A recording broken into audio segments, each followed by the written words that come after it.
Eh ben, tout d'abord, salut Mickaël. Bonjour Axel. On est sur le podcast de Biking Man où on met en avant des athlètes un peu hors du commun. C'est la première fois que je vais interviewer quelqu'un qui n'a pas encore fait le Biking Man. Exactement, Est-ce que tu j'espère. peux te présenter justement de manière succincte? Mickaël, 31 ans, je suis technicien cycle, un grand passionné de vélo depuis tout jeune âge, depuis l'école de cyclisme, un cycliste qui est passé par pratiquement toutes les pratiques, du vélo de route au triathlon, au VTT. Et voilà, un grand passionné qui travaille dans ma passion, dans un magasin de vélo. Et voilà, on peut résumer un passionné de vélo, tout Alors simplement. on se connaît depuis quelques temps maintenant. Mais plus précisément là, on s'est revu il y a quelques temps là, pour ton projet l'Arc Alpin. Est-ce que tu peux nous parler de ce projet-là? Qu'est-ce que c'est? Moi, je t'ai juste finalement à ma petite échelle fourni une balise, quoi. Mais explique-nous ce que c'est le projet Arc Alpin. Le projet Arc Alpin, c'est parti d'une idée, c'était de traverser les Alpes en VTT. Donc, il y a 2 ans, j'ai traversé les Alpes en VTT, mais les Alpes françaises, le GR5, donc du lac Léman à Nice, en passant par des chemins de randonnée pédestres. Et l'idée, c'était de le faire en VTT. Donc, une fois que j'ai terminé ce GR5, j'ai cherché un projet un petit peu au-dessus, et les Alpes, les vraies Alpes, celles qui partent de Slovénie, qui partent de l'Europe de l'Est, ça a été le projet de vraiment traverser en essayant de suivre au plus près les Alpes, en suivant l'arc alpin, toujours sur des chemins de randonnée. Voilà. Donc, les grands chiffres de. Donc une fois ça, ouais. C'est quand même un gros massif. Pour les gens qui nous écoutent, là, ils arrivent. Une fois tracé, c'est une aventure de 1600 km avec entre 50 et 60 000 mètres de dénivelé. Donc le dénivelé est assez important parce que les Alpes, ça monte haut, ça descend bas, ça monte haut, ça descend bas. Voilà. Enfin, j'ai pu tracer ça avec différents sites internet. Je me suis inspiré aussi de personnes qui avaient fait ça aussi avant moi, sur 3-4 mois en mode vraiment rando. Intégralp, qui est un bouquin qui a été édité il y a quelques années sur des personnes qui ont fait ça en 3-4 mois. Je me suis inspiré de ça. Je me suis inspiré aussi de la Via Alpina, qui est un réseau de chemins de randonnée pédestres qui traversent les Alpes à la fois du nord au sud, du sud au nord. Il y a des multitudes de chemins de randonnée, donc ça m'a permis de m'inspirer de ça, puis aussi d'essayer quelquefois de partir à l'aventure sur certains secteurs. J'ai tracé ça avec passion, puisque j'adore être sur les cartes, être sur tout ce qui est topo. Le confinement m'a bien aidé, j'ai pu vraiment me concentrer, je suis parti vraiment l'esprit assez serein, parce que mon parcours était assez bien préparé, on va dire. Alors, 60 000, 70 000 mètres de D+. Exactement, 56 500. Je finis avec 56 500. J'ai quasiment 60 000 de D+. Là, tu reviens du coup de l'aventure. Voilà. Et une donc, semaine. T'es en vie et t'es souriant, donc en vie. Ça veut dire que ça s'est bien passé. Plutôt en forme, en vie. J'étais beaucoup en gestion sur la première partie de l'aventure parce que je savais pas ce qui m'attendait. Là, t'as mis combien de temps pour faire ça? Donc 21 étapes, 2 jours de repos que je pensais pas prendre, mais qui m'ont permis de finir finalement en timing plutôt dans le timing un peu plus court que prévu, grâce aux jours de repos. Voilà. 23 jours pour faire quasiment 60 23 jours pour faire 1600 km et quasiment 60 000 mètres de dénivelé, ouais. Belle randonnée. Pour les personnes justement qui nous écoutent, là, qui viennent de l'ultra distance, de l'ultra bikepacking, du voyage à vélo, enfin toutes les personnes finalement qui s'intéressent de près ou de loin du biking man, est-ce que tu peux m'expliquer, parce que moi je le connais, j'ai ton vélo en plus, je le vois là, nous expliquer vraiment la pratique, parce que là on n'est pas sur une pratique gravel, on n'est pas sur une pratique de route. Explique-nous un peu ce que tu as fait à vélo et comment ça s'est passé, quoi, parce que c'est une machine différente, c'est une pratique un peu différente. Comment tu la définirais et donne-nous un peu les pas du VTT. C'est pas du VTT comme on pourrait le penser. C'est pas du gravel puisque j'utilise pas un gravel. On pourrait appeler ça du vélo de montagne, du vélo du VTT dans les chemins un peu engagés en descente. Dans les montées, je porte assez régulièrement le vélo. Quelquefois, je roule assez longtemps. Enfin, il y a à peu près entre 1 heure et 2 heures de portage de vélo par jour. Quelquefois 3 heures sur une journée de 9-10 heures de vélo. Ok. Ouais, j'essaie pas d'excéder, en tout cas pas au-delà des 20%, parce que ça devient, après c'est vraiment beaucoup moins marrant. De porter un vélo pendant une demi-journée, c'est déjà pas facile. Après, il faut avoir la bonne technique, on en parlera, mais la technique de portage du vélo est très important. C'est une pratique à part entière. C'est du hike and bike, on pourrait dire. Voilà, on va monter dans des endroits assez uniques où on n'a pas l'habitude de voir des vélos, tout en essayant de rouler un minimum. Donc c'est pour ça que j'utilise un vélo cross-country, un vélo tout suspendu, un VTT tout suspendu en 29 pouces qui me permet à la fois d'être plutôt à l'aise sur les parties roulantes, pistes et routes, où je bloque mon amortisseur et ma fourche, et en descente, tout débloqué avec du roulant de 29 pouces, de pouvoir descendre des parties où il y a beaucoup de pierres, beaucoup de marches, des parties vraiment de chemin de randonnée. Ça me permet d'en profiter sur une grosse partie du parcours, en tout cas. Là, on est sur un parcours principalement VTT. Il n'y a quasiment pas eu de route d'asphalte. Il y a eu quand même pas mal de routes. C'est pour ça que j'ai décidé de partir sur un cross-country. Le cross-country étant un vélo assez dynamique, ça m'a permis quand même sur des fonds de vallée où j'ai eu quelquefois des vallées, 20 km de route. En proportion, là, sur les 1600 km que tu as traversés, il y avait quoi en termes d'asphalte Je pense qu'il y avait 10% de route quand même. Hein. 10%. Oui. Ouais. Principalement quand même sur un terrain engagé VTT. Oui, mais les parties de route peuvent être très longues. C'est-à-dire si j'avais choisi de partir sur un vélo enduro, un gros VTT qui m'aurait permis peut-être d'aller plus vite, d'avoir encore plus de sensations en descente, j'aurais été vraiment pas à l'aise sur ces parties de route. J'aurais perdu beaucoup de temps. J'aurais pas pris de plaisir clairement avec un VTT un peu plus enduro. L'intérêt c'était d'avoir un vélo qui permet d'être à l'aise globalement de partout. Voilà. Assez léger pour les portages, assez dynamique sur la route et sur les pistes, et sécurisant en descente surtout. Tu es parti sans assistance là? Non. Il n'y a pas de véhicule, zéro. Quelqu'un qui t'attend en bas du col. Voilà, comment est-ce que tu as géré cet aspect-là sur une distance pareille? Mes parents ont été là sur 3 jours en Suisse, donc c'était pas une réelle assistance, mais j'ai pu les voir et passer 3 nuits avec eux en Suisse. Okay. C'est vrai qu'au niveau du budget, c'était pas évident de se débrouiller puisque j'ai décidé au dernier moment de partir sans toile de tente. Tout simplement pour gagner du poids, parce que la toile de tente, plus le vélo, plus le duvet, plus tout ça, même en partant sur de l'ultra light, je dors très très mal dans les toiles de tente. Je faisais entre 3 et 3500 mètres de dénivelé par jour, donc il faut bien récupérer de ces journées-là, en sachant qu'on répète ça une vingtaine de jours. Donc j'ai choisi de partir sans toile de tente et de dormir sous des abris, dans des refuges. Et sur la partie suisse, donc j'ai dormi 3 jours avec mes parents dans un camping-car. C'est semi-assistance, mais en tout cas le reste du temps j'étais vraiment en solo, en solitaire.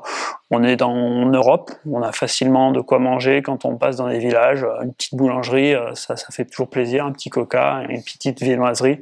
Et en calories, ça suffit pour continuer 3-4 heures en sachant que je n'allais pas très vite. J'étais vraiment sur, un peu comme sur un biking man, vraiment sur un effort régulier à faible intensité. Ouais, Tenir dans la durée. Tu as évoqué la machine avec tout ton pactage et ainsi de suite. On aperçoit une partie derrière toi. Le poids total, machine plus ton pactage. Mon vélo était.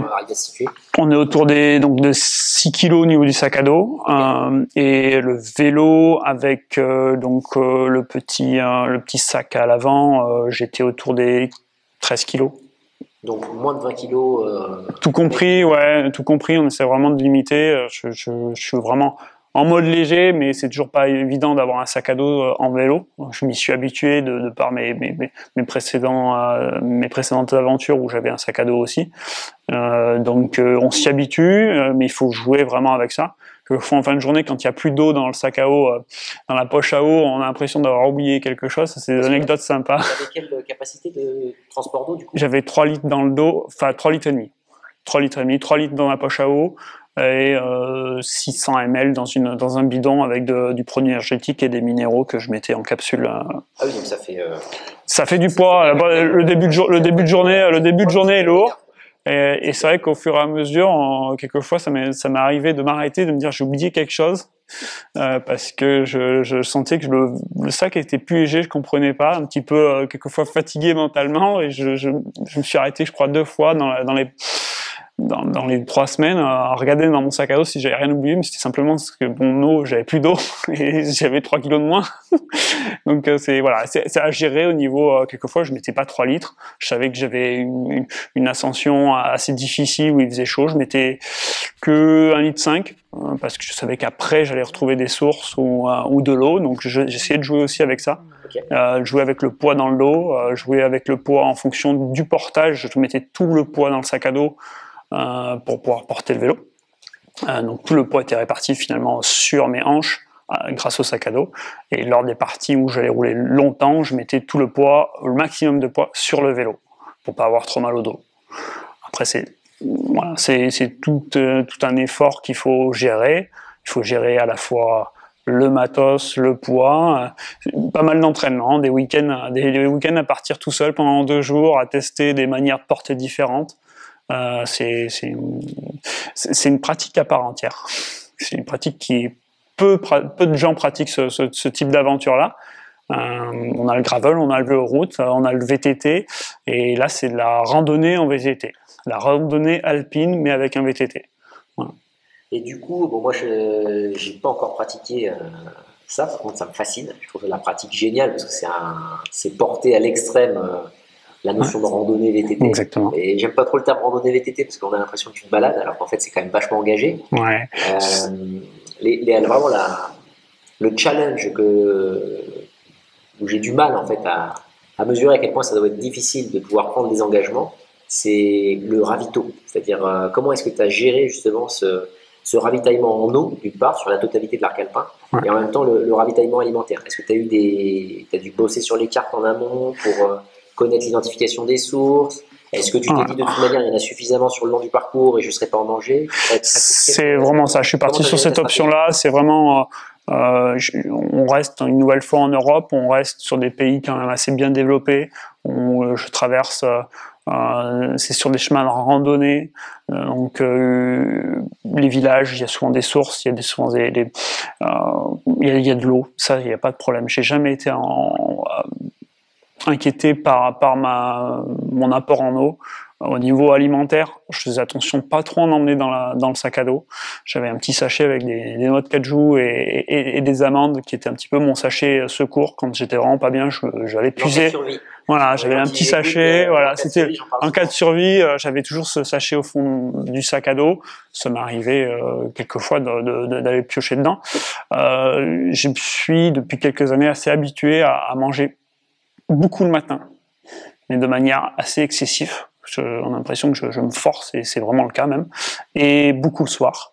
Et je mangeais très rarement pendant les 10 heures. Pendant les 10 heures, je mangeais rarement. Ouais. Okay. Je buvais beaucoup. Je m'arrêtais. Le Coca-Cola a été une bonne source d'énergie quelquefois dans les villages. Pour ça, parce que du coup, 10 heures d'effort, quand même, c'est. Oui. Enfin, même si tu es en aérobie et. Je me suis souvent entraîné. Alors, pas de la calorie, quoi. Ouais. On parle de combien de calories tu as brûlé par jour? Au moins 6 000. Ouais, on serait entre 6 et 8. Donc, pendant 10 heures, tu manges finalement. Tu t'appuies que sur ton. Gros petit déjeuner. Ouais. Gros repas du soir. Et entre les deux, noix de cajou, amande, une boulangerie, un pain au chocolat, une tarte et pas plus. Comment tu t'es préparé pour ça? De très longues sorties de VTT, des sorties de VTT de 10 heures, enchaînées sur 2-3 jours. Ça, c'était la préparation déjà. Et puis, volontairement, tu te mettais dans cette situation de nutrition, c'est-à-dire pas obligatoirement, mais déjà d'enchaîner des journées de 10 heures de VTT, ça permet déjà de faire comprendre un peu à son corps comment se gérer, pas monter en fréquence cardiaque. Après, à la base, je suis un cycliste sur route, donc j'ai fait beaucoup d'endurance aussi. pas du biking man, pas 800 km de vélo, mais voilà, je fais facilement des longues sorties d'entraînement pendant l'hiver. Où, donc t'as quand même le corps. Le corps est assez habitué, et puis encore une fois, voilà, c'est quand je dis randonnée, c'est sûr que c'est extrême au niveau des dénivelés et de la longueur, mais je vais doucement. Voilà, je suis sur des allures vraiment lentes. C'est-à-dire quand j'ai une portion de route, je vais pas essayer de regarder l'allure, à quelle vitesse je vais aller. Je vais vraiment, moi, je suis en mode randonnée. Voilà. Et ça, comment tu fais pour te mettre en mode randonnée? Quels outils tu utilises? Tu t'es plutôt profil à fonctionner au feeling, à la fréquence cardiaque, au capteur de puissance? Feeling. Zéro capteur de puissance. Zéro capteur cardio, je l'avais même pas pris. Je le prends quand je m'entraîne ici en véloroute et continuellement. Mais là, sur des épreuves comme ça, je m'embête pas à regarder la fréquence cardiaque. C'est vraiment le feeling. Pour la petite histoire, la dernière étape, j'ai fini par la trace de la Transvésubienne, qui est une course qui est assez connue en VTT, et je crois que j'ai égalé certains temps lors de mes courses, parce que le dernier jour, j'ai fait ça au feeling, et mon corps savait que c'était le dernier jour.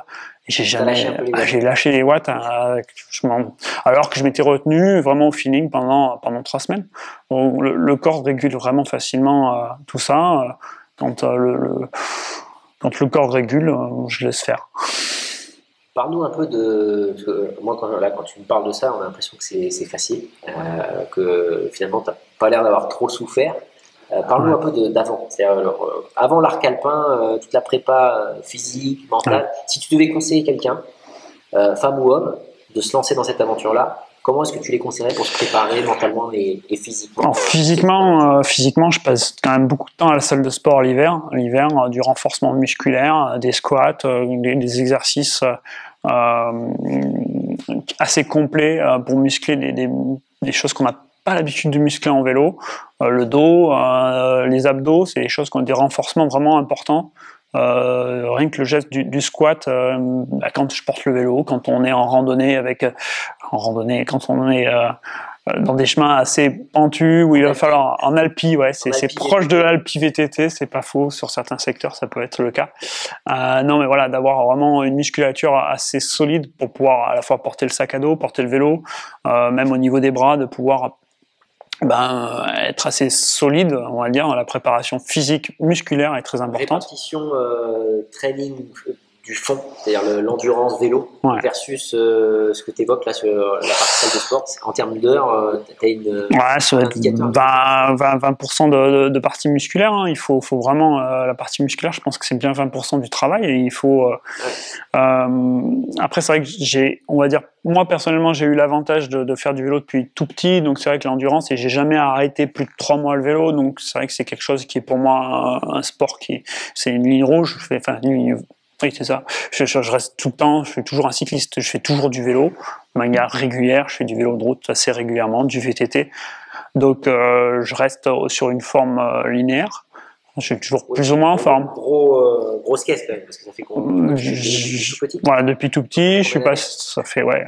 20 ans ouais, 20 ans de vélo, et puis quelques années à un bon niveau en vélo de route, où c'est vrai que là ça développe vraiment la caisse. On s'en rend compte avec les amis avec qui j'étais en équipe en première catégorie il y a quelques années.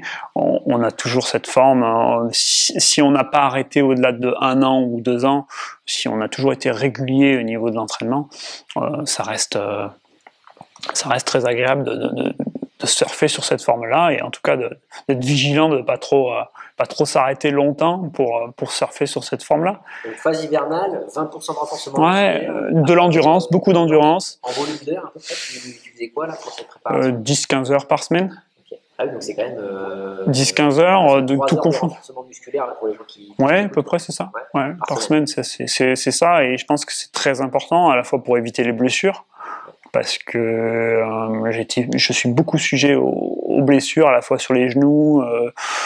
J'ai souvent des problèmes sur les genoux. Donc c'est vrai qu'il faut se renforcer. C'est très important. Je pense que même je le fais pas assez. je pourrais être encore plus solide. Et en tout cas, j'ai eu quelques petits problèmes de genoux là, sur le 6-7e jour de l'arc alpin. Mais un syndrome rotulien, on va dire un vrai syndrome rotulien, une faiblesse plutôt de l'ischio par rapport au quadriceps, donc, qui faisait que ça tire un peu sur la rotule frotte.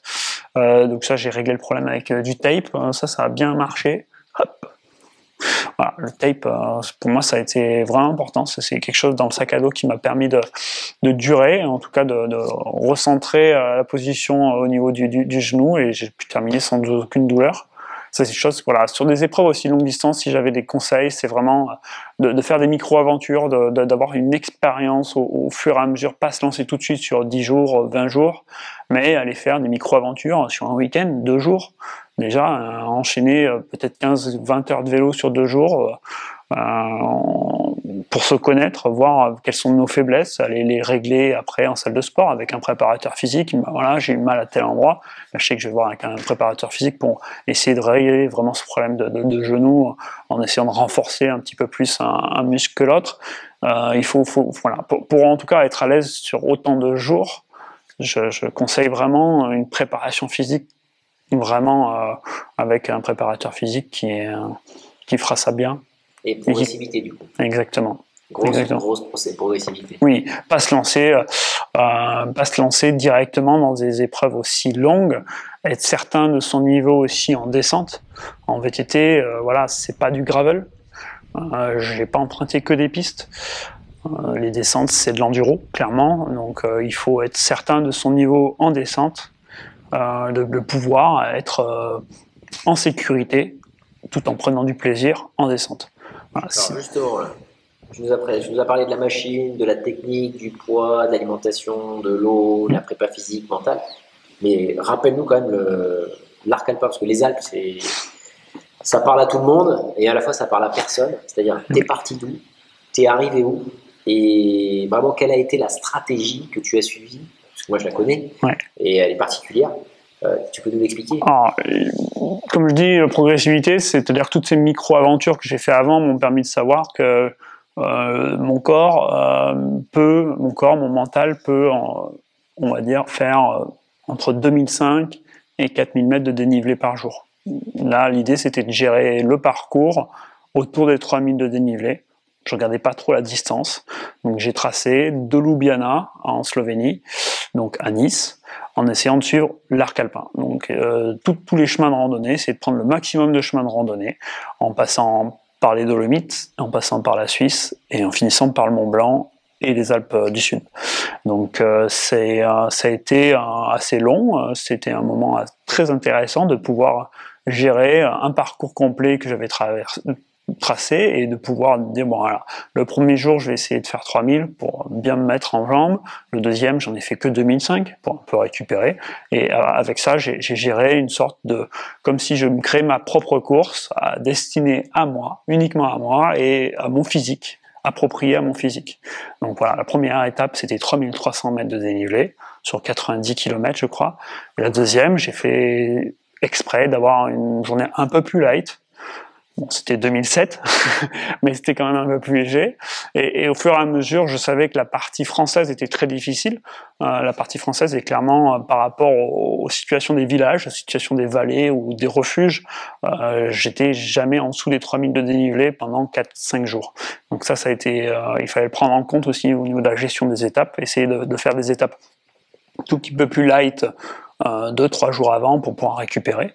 Au départ, j'étais parti dans une option 0 jour de récup.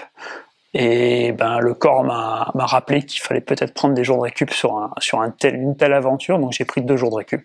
Une première journée de récup parce que mon genou me faisait vraiment mal. Donc le 7e jour, je commençais déjà à douter. Je commençais vraiment à douter sur la performance, voilà, j'étais pas très bien. Donc j'ai vraiment choisi. Physiquement, j'étais très bien.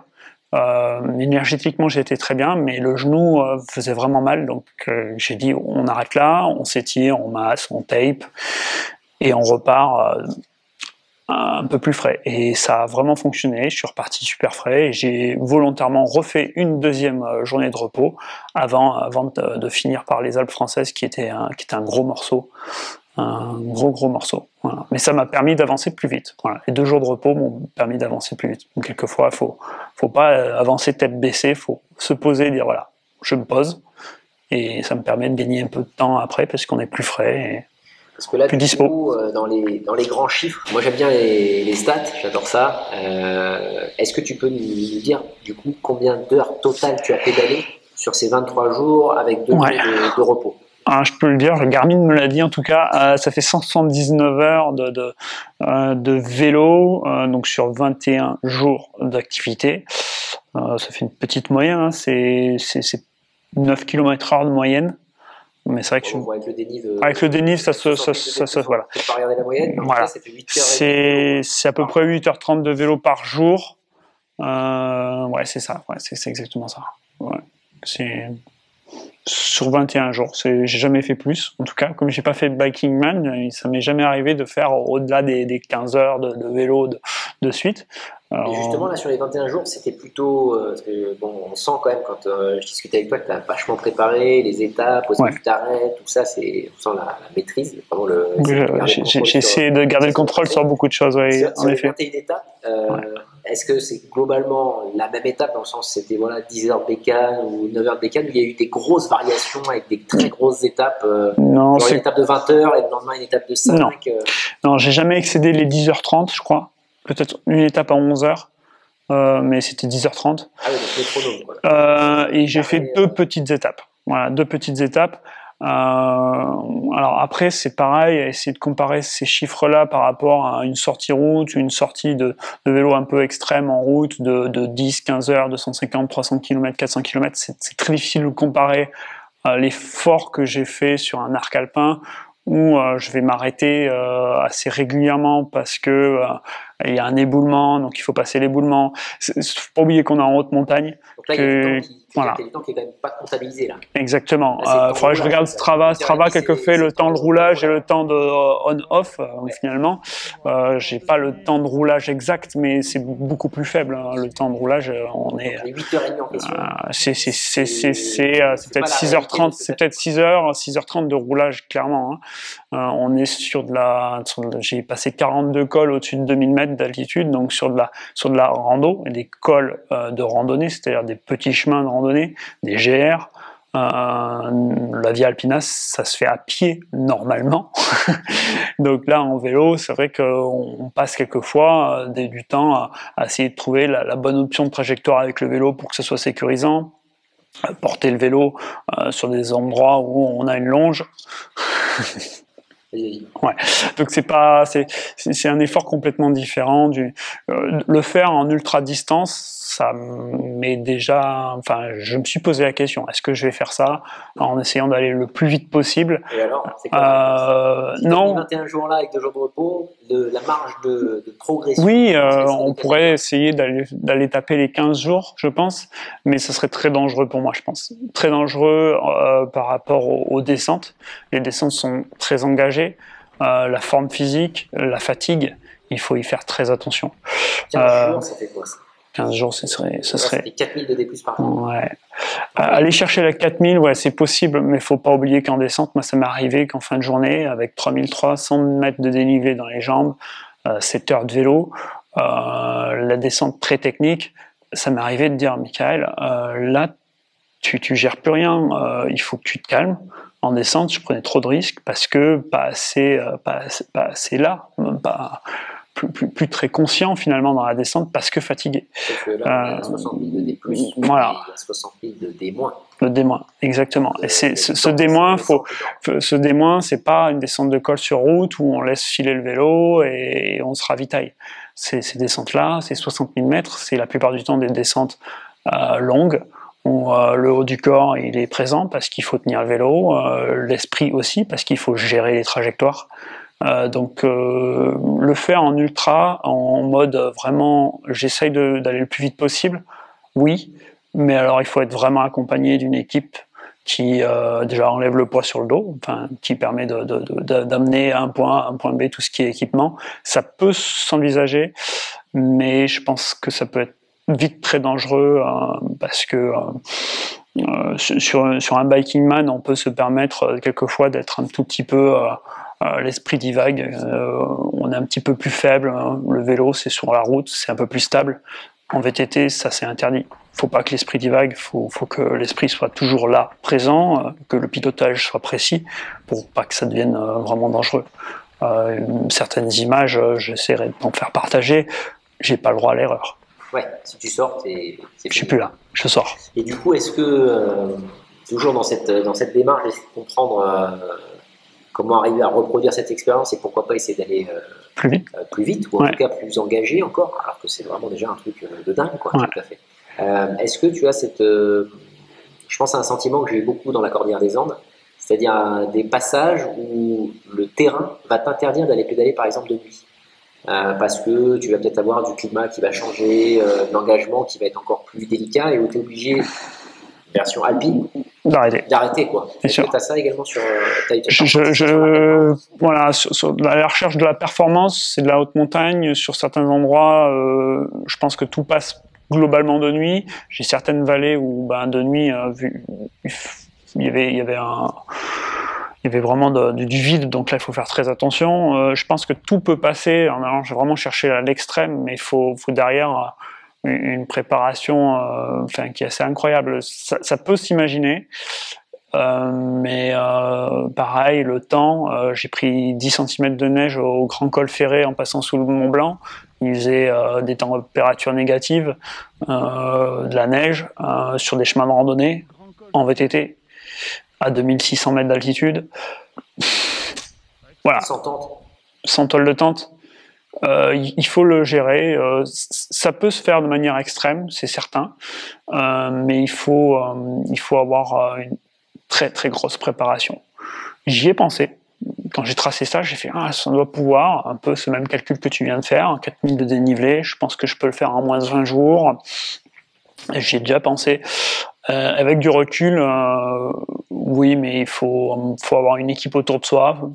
Et Si on reste dans la notion d'autonomie, parce que moi, c'est ça que je trouve génial sur ton projet, c'est que vraiment, tu es parti jusqu'à être seul. Je pense que tu penses que c'est pas possible ou tout est possible. Il y a toujours plus fou que soi, il y a toujours plus fort, mais de mon expérience. Dans ta prépa, parce qu'actuellement, c'est toi qui as la plus grande expérience là-dedans, là, sur l'arc alpin, je crois pas. De pouvoir. Est-ce qu'il y a quelqu'un qui est plus rapide que toi là, sur cette traversée-là? Je crois pas. Possible, mais c'est vrai qu'il aura été beaucoup plus discret que moi encore, en tout cas. Mais du principe que c'est toi la référence actuelle. Oui, c'est toujours. Qu'est-ce que je changerais? Je m'habituerais à dormir en tôle de tente. Okay. Voilà, je m'habituerais parce que c'est moins mon point faible. C'est-à-dire qu'en tôle de tente, je dors très mal. Et je partirai avec une tôle de tente light et je m'habituerai à dormir un peu n'importe où. J'ai cette difficulté de dormir bien et de bien récupérer. Et du coup, d'aller chercher un point. D'aller chercher un peu plus loin à chaque fois pour reposer, dormir, repartir. C'est là où tu peux gagner 3, 4, 5 jours, je pense. Ouais, voilà, ce serait ça. Ouais, essayer de m'habituer, en tout cas, à dormir un peu n'importe où. Mais dormir correctement pour bien récupérer. Donc, par rapport à ton listing matos, tu ajouterais une tente du coup? Une petite tente. C'est tout? C'est tout, finalement. Tu étais équipé en lumière? Parce qu'on a évoqué un peu le nocturne. Ouais, je l'ai utilisé. Ouais, j'avais une Petzl Nao que j'ai utilisée qu'une seule fois. Pour passer un tunnel. Je pouvais rouler de nuit, ouais, je pourrais rouler de nuit. Après, j'étais aussi dans une optique découverte. Les Alpes, c'est tellement magnifique. Rouler de nuit dans les paysages que j'ai traversés là, oui, maintenant que je l'ai déjà fait, donc oui, pourquoi pas aller chercher cette performance-là. Mais pour une première, j'ai tellement apprécié ces paysages. Les faire de nuit, je les aurais beaucoup moins appréciés. C'était tellement fabuleux. Enfin, traverser les Alpes, traverser des endroits comme les Tre Cime. Moi, j'ai encore les Tre Cime des Lavaredo dans les Dolomites en VTT. C'était assez incroyable. Puis se retrouver 2 jours après dans une vallée en Suisse. Je montrerai quelques images, mais c'était assez fabuleux. Donc, le faire en manière extrême, je pense que j'aurais pris beaucoup moins de plaisir. aller chercher la performance, j'aurais pris beaucoup moins de plaisir. Voilà, clairement, c'est certain. Côté vélo, oui. Donc, tu as évoqué VTT, tout suspendu, 29 pouces. Est-ce que tu changerais quelque chose? Qu'est-ce que tu améliorerais pour... Là, je partais de technique. Je ne changerais rien du tout sur mon vélo, hormis les freins, où j'étais sur du simple piston. Alors, je parle un peu de technique, mais là, ça a vite chauffé dans les longues descentes. J'ai changé 2 fois mes plaquettes de frein parce que ça chauffait un peu. C'est vrai que c'était le seul bémol. J'étais sur des freins assez cross-country, très légers. Ça chauffait un petit peu plus. Non, les 2 paires. J'ai changé 2 paires de plaquettes. Une fois à l'avant, une fois à l'arrière. Okay. C'était prévisible, mais c'est vrai que voilà, pour avoir un freinage un petit peu plus performant en descente, c'est la seule chose que je changerais. Le reste, le vélo, j'ai choisi, je pense, les bons équipements, Shimano et Shimano XT avec un petit plateau à l'avant, un plateau de 28, donc c'est tout petit. Quand je fais de la compétition en VTT, je prends beaucoup plus gros, c'est du 34, 28 ans et 50 à l'arrière. Donc voilà, c'était du monoplateau avec un très grand pignon. Ça me permet sur des parties à 25%, quelquefois, il y a des pistes en Italie, c'était affreux. Des pistes, je pense que j'ai fait une après-midi où je suis jamais descendu en dessous de 20%. C'était, tu roules à 3-4 km/h, mais tu es assis, tu n'es pas en train de pousser le vélo. Donc ça, c'était long, c'était très long, des parties très très longues. C'est les seules fois où j'ai mis les écouteurs pour écouter de la musique et essayer de passer des moments un peu difficiles et longs. Donc non, en termes de technique au niveau du vélo, je ne changerais rien, hormis peut-être les freins, mais je partirais pas sur du plus léger, je partirais pas sur du plus suspendu comme un all mountain ou un enduro, ça non, je pense que c'était le meilleur compromis. Après, c'est propre à chacun. Moi, je suis très à l'aise avec un vélo cross-country en descente. D'autres personnes, des amis avec qui je roule continuellement, sont beaucoup plus à l'aise avec des vélos all mountain, avec plus de suspension. Moi, ça me permet, je pense, voilà. C'est aussi chacun a ses habitudes. En tout cas, moi, je suis à l'aise avec ce vélo. J'ai pu l'utiliser souvent en compétition, je le connais très très bien. Ça aussi, le caractère de la mécanique, sachant que c'est mon métier, c'est toujours un conseil que je peux donner sur quelqu'un qui va vraiment aller chercher de l'ultra-distance, de la performance, ou en tout cas des aventures assez longues, c'est de connaître le vélo, en tout cas connaître cette mécanique pour avoir toujours une longueur d'avance sur les problèmes qui peuvent arriver. Le vélo, je connais mon vélo par cœur. Et tu as eu quoi là justement comme souci sur la Calpin? Donc j'ai eu un frein, le circlips du frein qui s'est délogé sur une micro chute, c'est la seule chute d'ailleurs que j'ai eue. Donc j'ai pu remettre le circlips, donc c'était pas, en tout cas pour moi et pour mon expérience, c'était pas très grave. J'ai remis le circlips et 2 paires de plaquettes. 2 plaquettes de frein à changer, pas de crevaison. 0 crevaison. Globalement, j'ai géré autant comme je dis, voilà, je le répète souvent, j'ai essayé de gérer le vélo, le matériel, autant que le physique. C'est-à-dire que le physique, au bout du 6e jour, j'avais mal au genou, je me suis arrêté. J'étais pas là pour faire une performance, j'étais là vraiment pour le terminer.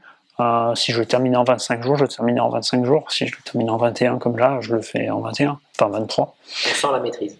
Je voulais vraiment je voulais que ce soit tout maîtrisé. Exactement. Voilà, être sûr que ça se passe un peu comme tu l'as calculé. Est-ce que tu as eu des moments quand même pas de perte de contrôle, mais des moments où tu as dû un peu lâcher prise parce que ça se passait pas comme tu l'avais prévu et que de toute manière, est-ce que tu as eu ces moments-là? J'ai eu un moment, dont je t'en ai parlé tout à l'heure en off, mais oui, j'ai eu un moment où j'ai pris une mauvaise décision sur mon GPS et la trace que j'avais créée me disait d'aller à droite de la vallée. Le chemin que j'empruntais était à gauche de la vallée, je le trouvais très sympa, je prenais du plaisir dessus, c'était un petit single track magnifique. Je me suis enfoncé dans ce chemin qui est devenu de plus en plus technique, où j'ai pas trop réfléchi à faire demi-tour avant, et quand il a fallu quand je me suis retrouvé vraiment à plus pouvoir du tout avancer, c'était une via ferrata qui était effondrée.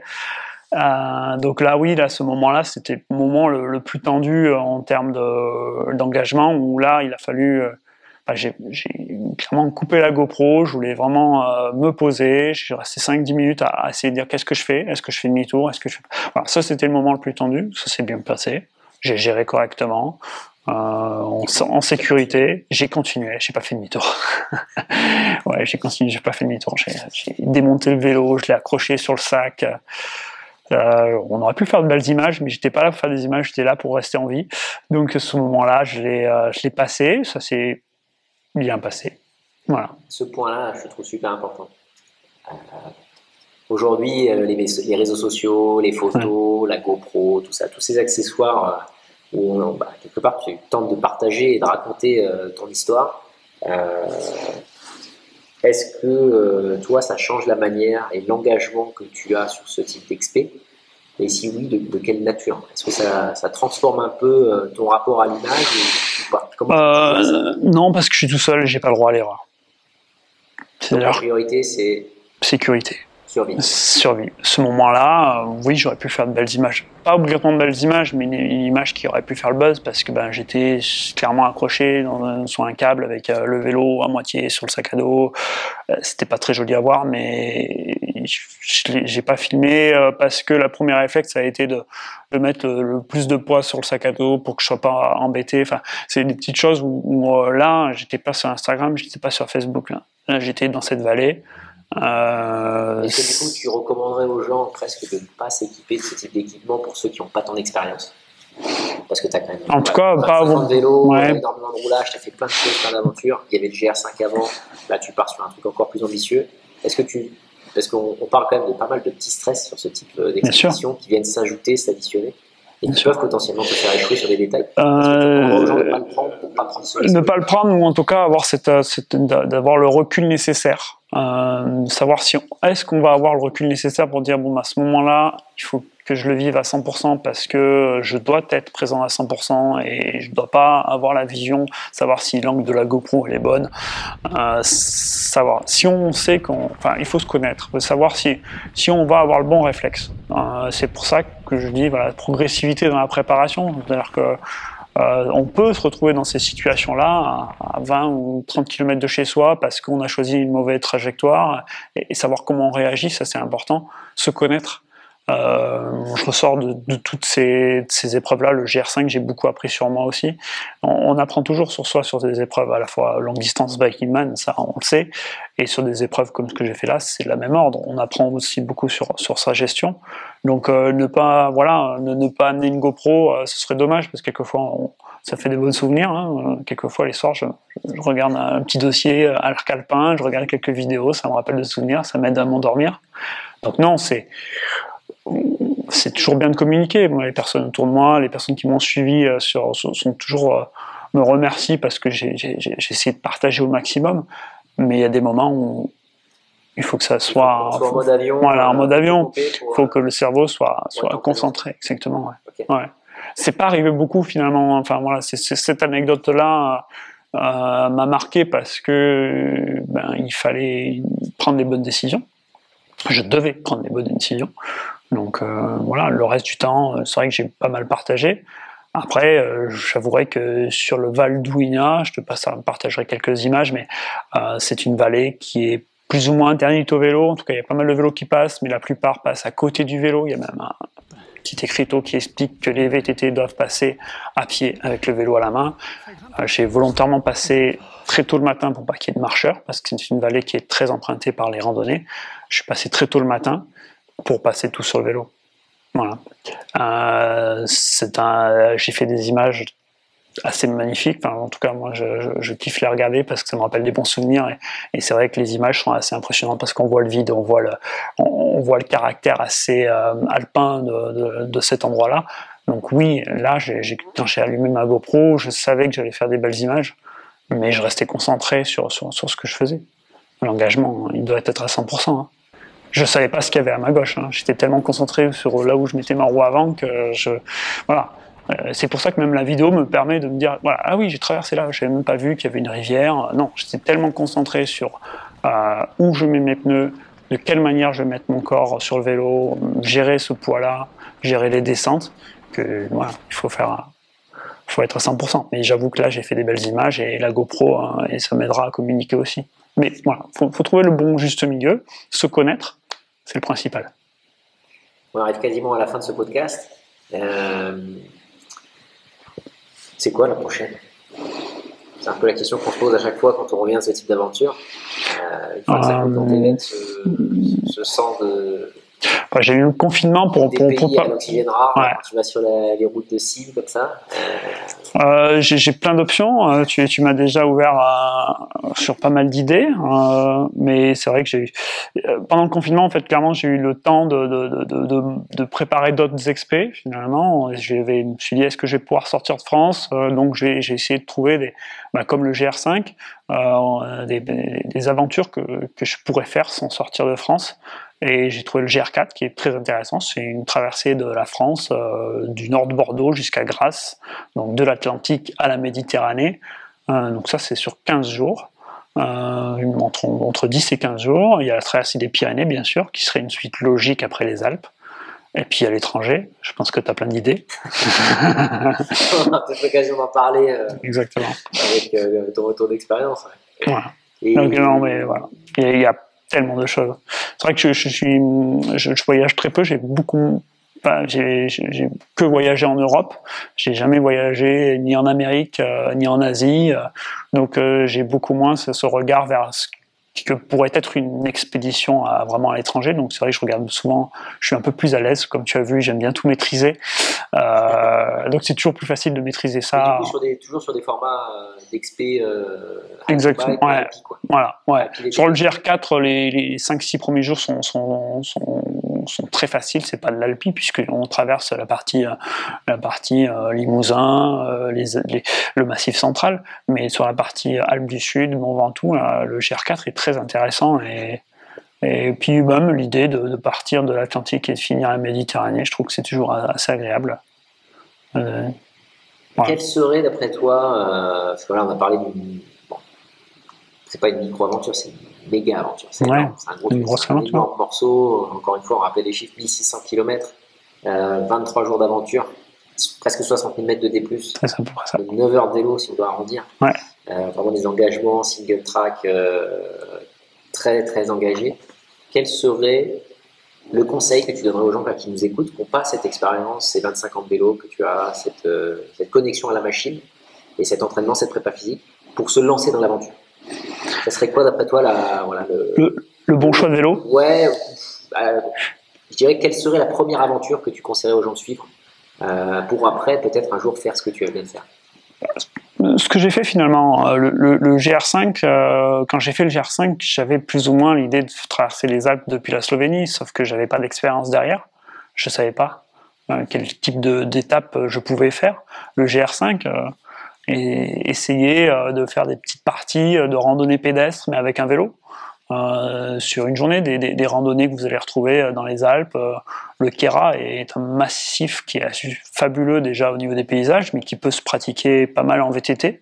En VTT, hike and bike, on peut vraiment pratiquer ce type de pratique que j'ai fait là. C'est-à-dire aller faire 2 jours de VTT en bikepacking sur des petits massifs en utilisant des chemins de randonnée.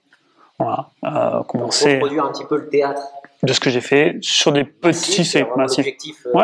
L'Alpe. Reproduire le théâtre sur une micro-aventure. Ouais, vraiment. Et combien de fois? Le faire combien de fois avant ça, déjà, en faisant une fois sur 2 jours, on sait combien on pourra le répéter plus tard, mais en tout cas, je conseille de prendre son temps. Il faut prendre son temps. L'aspect physique en montée, porter son vélo, avoir des longues ascensions, c'est pas ça le problème. Le physique, on peut s'entraîner très facilement, aller faire des longues sorties l'hiver, de la musculation. Ça, c'est une chose. Mais l'aspect faculté en descente, descendre en VTT des chemins d'enduro, des chemins naturels, on n'est pas en station de ski. On n'est pas en station à l'été avec des appuis pour prendre les bons virages avec le VTT et on remonte avec les remontées mécaniques. C'est pas des chemins qui ont été faits pour le vélo, c'est des chemins de randonnée, donc des chemins naturels. Donc avoir cette habitude, avoir la faculté de descendre en sécurité sur des chemins de randonnée. Sur le vélo, c'est mieux. En tout cas, merci beaucoup. Merci à toi, Axel. Jusqu'à la prochaine aventure. Rappelle juste ton site, comment est-ce qu'on peut te suivre? Vous pouvez me suivre regarder finalement sur Facebook, YouTube, Instagram aussi, donc Micaventure. Micaventure.fr aussi sur le site internet. Allez, super, je mettrai un lien sur la vidéo. Merci Axel.